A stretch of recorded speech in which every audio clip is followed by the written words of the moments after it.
আপু আমি ইটালিতে যেতে চাই। আপু আপনার হাজবেন্ড কত বছর ইটালিতে থাকে?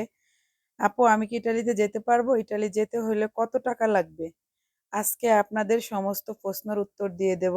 আর যদি সবার যারা যারা কমেন্ট করছেন তারা যদি জানতে চান ইটালি কিভাবে যাবেন, অবশ্যই আমার পুরো ভিডিও দেখতে হবে। আজকে আমার এই ভিডিওতে আমি সবার একটা প্রশ্নের উত্তর দিয়ে দেব। আসসালামু আলাইকুম, আপনারা সবাই কেমন আছেন? আশা করি সবাই অনেক ভালো আছেন, আমিও ভালো আছি আলহামদুলিল্লাহ।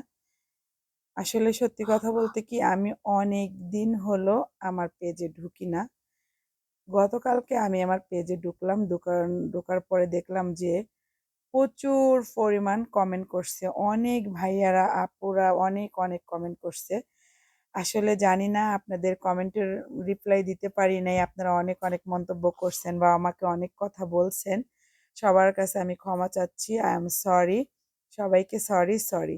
বিশেষ করে যারা প্রবাসী ভাইয়ারা আছেন ওনাকেও ওনাদেরকেও দেখলাম, ওনারাও আমাকে অনেক কমেন্ট করছে। তাদের জন্য বলতেছি যে ভাইয়া আমি সরি বললাম। আসলে সত্যি কথা বলতে আমি অনেকদিন কোনো ভিডিও ছাড়তেছি না বা কোনো ভিডিও বানাচ্ছি না, আর কোনো পেজে ঢুকে কোনো কমেন্ট বক্স চেক এই করি নাই। জন্য আপনাদের কমেন্টের কোনো রিপ্লাই দিতে পারি নাই। তবে আজকে সবার প্রশ্নের সবার কমেন্টের রিপ্লাই দিয়ে দেব। আমি আসলে অনেক দিন ধরে, এর আগে একটা ভিডিও বানানো হয়েছিল, শফিক ভাই একটা ভিডিও বানায় ছাড়ছিল যে আমার হাজবেন্ড ইটালিতে থাকে আর সে লোক নেয়। হ্যাঁ, আমার হাজবেন্ড ইটালিতে থাকে, সে অনেক বছর ধরে ইটালিতে থাকে, সে লোক নেয় বা নিচ্ছে, এখনো নিচ্ছে। সত্যি কথা বলতে গেছে বছর যাদের গেছে জানুয়ারিতে যাদের কাগজ নিছিল, অলরেডি 2-3 জনকে নেওয়া হয়েছে, চলে গেছে। তারা হয়তো আমার হাজবেন্ডের কাছের লোকই, যেমন তার ভাই বা চাচাতো ভাই এরকম। আর যাদের কাগজ জমা দেওয়া হয়েছিল ওনাদের কাগজেরও কাজ চলতেছে, ভিসার কাজ চলতেছে। আর নতুন করে কোনো পাসপোর্ট জমা নিচ্ছে না।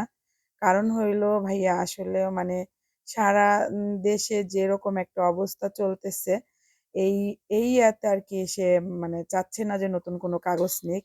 আসলে এই বিদেশের ব্যাপারে পাসপোর্ট জমা নেওয়া, ভিসা দেওয়া, একটা লোক ইটালিতে নেওয়া পর্যন্ত, পৌঁছানো পর্যন্ত প্রচুর ঝামেলা, অনেক ঝামেলা হয় বা হইছে, এখনো হইতাছে। এই জন্য সে চায় না যে আমি আর কোনো ঝামেলায় জড়াই বা আর কোনো ঝামেলা করি। এরকম অনেকেই আছে, আমার নিজের ভিতরে আছে বা তার নিজের ভিতরে আছে, আমার আত্মীয়-স্বজনের ভিতরে, তার আত্মীয়-স্বজনের ভিতরে প্রচুর আকারে বলতেছিল যে আমার পাসপোর্ট নাও, আমার কাগজটা নাও, আমাকে নিয়ে যাও। কিন্তু সে আর ৮-১০টার মতো পাসপোর্ট হয়তো নিছে, সত্যি কথা যেটা। ৮-১০টা পাসপোর্ট সে জমা নিছে, হয়তো ২-৩ জনের ভিসার কাজ চলতেছে। আর ২-৩ জনের মতো চলেও গেছে। এখন আর সে বাড়িও আসতে পারতেছে না। লাস্ট সে বাংলাদেশে আসছিল ১.৫ বছর আগে। এখন তার একটু ইচ্ছা আছে বাংলাদেশে আসবে। সে অনেকদিন হয়ে গেছে আসতে পারতেছে না। বাচ্চারাও পাগল হয়ে গেছে। এইজন্য সে চাচ্ছিল যে একটু বাংলাদেশে আসবে। এজন্য নতুন করে কারো পাসপোর্ট জমা নিচ্ছে না। আর এগুলাতে ভাইয়া প্রচুর আকারে ঝামেলা থাকে। আপনারা মনে কেউ কোনো কিছুই নেবেন না।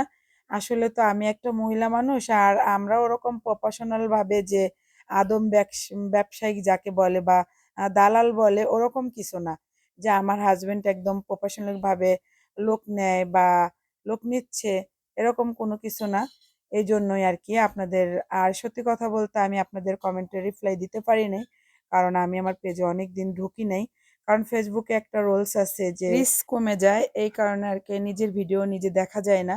এজন্য আমিও অনেক সময় আমার ভিডিও দেখি না। এজন্য আপনাদের ভিডিও আপনাদের কমেন্টের অনেক পরে রিপ্লাই দিলাম, যদি একটু দেরি হয়ে গেছে। এর জন্য সবার কাছেই তো আমি ক্ষমা প্রার্থী, সবাইকে বলছি যে সরি।